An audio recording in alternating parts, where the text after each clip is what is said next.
Bonjour, je suis ravi de vous rencontrer une autre fois.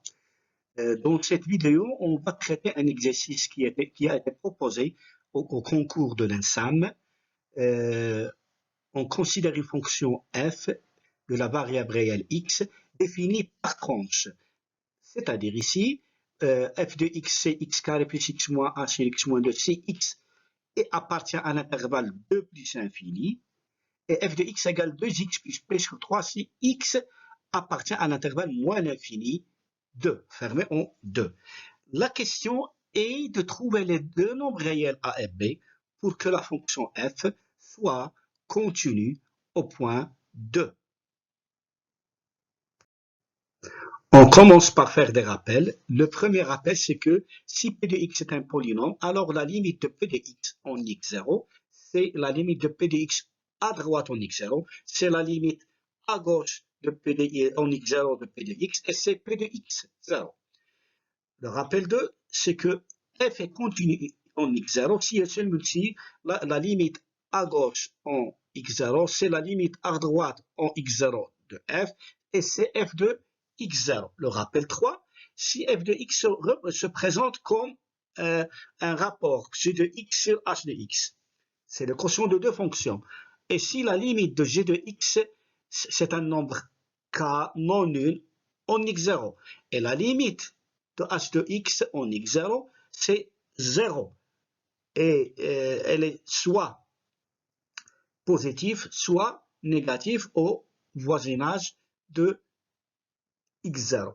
Alors, la limite de f de x, quand x tend vers x0, c'est l'infini. C'est plus l'infini ou moins l'infini. D'après le rappel 2, on a f continu en 2 si et seulement si la limite de f à droite en 2, c'est la limite de f à gauche en 2, et c'est égal à f de 2. Or, f de 2, c'est 2 fois 2 plus b sur 3, c'est 4 plus b sur 3. On remplace 2, x par 2, dans le polynôme 2x plus b sur 3. Et alors, f est continu en 2 si et seulement si la limite de f à droite en 2, c'est la limite à gauche de f en 2, c'est 4 plus b sur 3. D'où la limite de f à droite, c'est-à-dire la limite de x carré plus x moins a sur x moins 2 à droite en 2, c'est 4 plus b sur 3. Et on remarque que c'est une limite finie. Or, la limite du dénominateur x moins 2, x tend vers 2 à droite en 2, c'est 0. Donc, nécessairement, le numérateur, c'est-à-dire la fonction au numérateur, x carré plus x moins a, à droite en 2, elle va avoir, elle a une limite 6 moins a, et elle est nécessairement nulle. Et ceci d'après le rappel 3.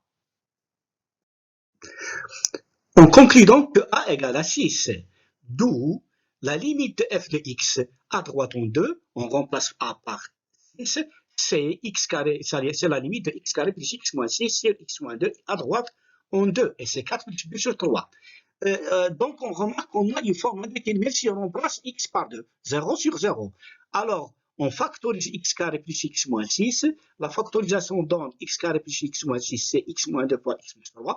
On rappelle qu'on calcule le discriminant de delta et on calcule les racines du trinôme pour factoriser le trinôme. Alors, on obtient la limite de x moins 2 fois x plus 3 sur x moins 2 à droite en 2, c'est 4 plus b sur 3. On simplifie par x moins 2, on obtient la limite de x plus 3 à droite en 2, c'est 4 plus b sur 3. Et on calcule cette limite, ça donne 2 plus 3, c'est 4 plus b sur 3. Donc, 4 plus b, c'est 5 fois 3, c'est 15. Donc, b, c'est 15 moins 4, c'est 1. Réciproquement, on vérifie facilement que la fonction f définie par f de x égale x carré plus x moins 6, si x moins 2, si x supérieur à 2, et f de x égale 2x plus 11 sur 3, si x inférieur ou égal à 2, et continue en 2. Et ceci en calculant les limites à droite et à gauche en 2. La conclusion, c'est que a égale 6 et b égale 11.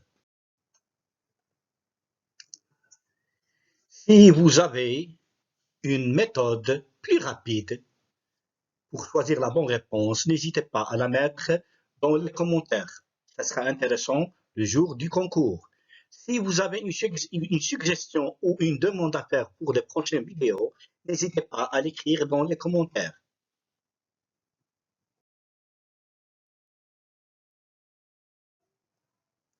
Au revoir, à bientôt.